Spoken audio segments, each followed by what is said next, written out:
Series নির্ধারণী ম্যাচে বাংলাদেশ দলের একাদশটা কেমন হতে পারে সেটা নিয়ে এখন আলোচনা। বাংলাদেশ কি তাদের সেই উইনিং কম্বিনেশনটা ভাঙতে যাচ্ছে, নাকি ডাম্বুলায় যে একাদশটা খেলেছে সেই একাদশই মাঠে নামবে কলম্বোতে?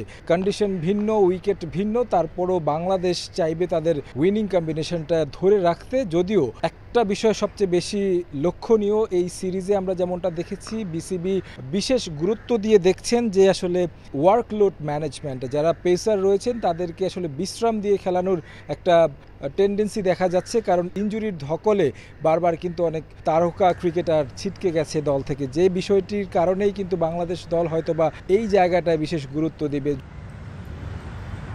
একাদশের শুরু থেকে একটু বলি, বাংলাদেশ দলের ওপেনিং স্লটে যেমনটা দেখেছি প্রথম দুই টি-20-তে, সেখানেই আসলে স্থির থাকবে টিম ম্যানেজমেন্ট। তানজিদ তামিম এবং কি পারভেজ ইমন দুই ক্রিকেটার কিন্তু পজিটিভ একটা স্টার্ট দেওয়ার চেষ্টা করেন, যদিও আগের ম্যাচটায় হয়নি। প্রথম ম্যাচটা আমরা ইমনের কাছ থেকে রান দেখেছি, সেই জায়গা থেকে তাদের উপর আরও একবার ভরসা রাখবে টিম ম্যানেজমেন্ট। ওয়ান ডাউনে অধিনায়ক লিটন দাস দারুণ ফর্মে রয়েছেন। আগের ম্যাচটায় বলা চলে যে একাই গুড়িয়ে দিয়েছেন প্রতিপক্ষকে, 76 রানের একটি দারুণ ইনিংস খেলেছেন। 50 বলে আত্মবিশ্বাসী ইনিংস যাকে বলে, তার উপর কিন্তু গুরু দায়িত্ব থাকবে, কারণ যেহেতু তিনি রানে ফিরেছেন এবং কি তিনি যখন আসলে ভালো খেলেন বাংলাদেশ দল কিন্তু ভালো করে ফলাফলটা বাংলাদেশের পক্ষে আসে, যেটা দ্বিতীয় টি-20-তে দেখেছি। পাশাপাশি 4 নম্বর পজিশনে আমরা তাওহিদ হৃদয়কে দেখতে পাবো, যিনি আগের ম্যাচটা লিটনের সঙ্গে ভালো একটা পার্টনারশিপ গড়েছিলেন। তার কাছে এই কলম্বোতেও কিন্তু সেই রকমই একটা প্রত্যাশা থাকবে। 5 নম্বর পজিশন নিয়ে অনেক আলোচনা। মেহেদী হাসান মিরাজ, তিনি আসলে ওয়ানডে অধিনায়ক, টি-20-তে আসলে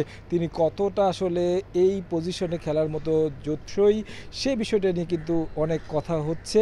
তার পজিশনটা কি আসলে শামীম পাটোয়ারির আগে হওয়া উচিত কিনা? শামীম পাটোয়ারিকে আমরা দেখি যে 6 নম্বর পজিশনে ব্যাট করতে, যদিও টিম ম্যানেজমেন্টের পক্ষ থেকে যেমনটা আসলে শুনলাম যে আসলে তাদের কাছে ওই লাক্সারিটা নেই যে আসলে অন্য একজনকে পাঠাবেন, কিংবা সাকিব আল হাসানের কথাটা বারবার আসছিল আজকে যখন সংবাদ সম্মেলনে সহকারী কোচ কথা বলছিলেন। তিনি বলছিলেন যে সাকিব থাকলে হয়তো বা একজন ব্যাটসম্যান কিংবা বোলার এক্সট্রা খেলানোর একটা সুযোগ থাকে, সেই সুযোগটা বাংলাদেশ দলের নেই।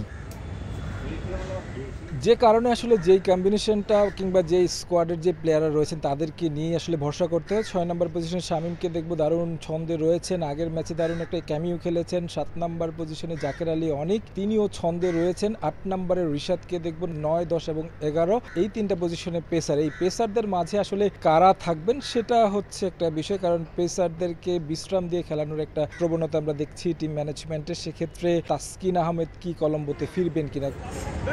ওয়ানডে ফর্মেতে দীর্ঘদিন পর তিনি যখন মাঠে ফিরেন তখন কিন্তু দারুণভাবেই তিনি কামব্যাক করেছেন, 4 উইকেট নিয়েছিলেন। সেই বিবেচনায় তাকে এই ম্যাচের একাদশে দেখা যাবে কিনা, সেক্ষেত্রে হয়তোবা সাইফুদ্দিনের জায়গায় আমরা তাকে দেখব কিনা সেটা নিয়ে আলোচনা রয়েছে। তাছাড়া মুস্তাফিজ রয়েছেন, শরীফুল রয়েছেন, দুজনই ভালো বোলিং করেছেন, তাদের উপর নিশ্চয়ই টিম ম্যানেজমেন্ট ভরসা রাখবে।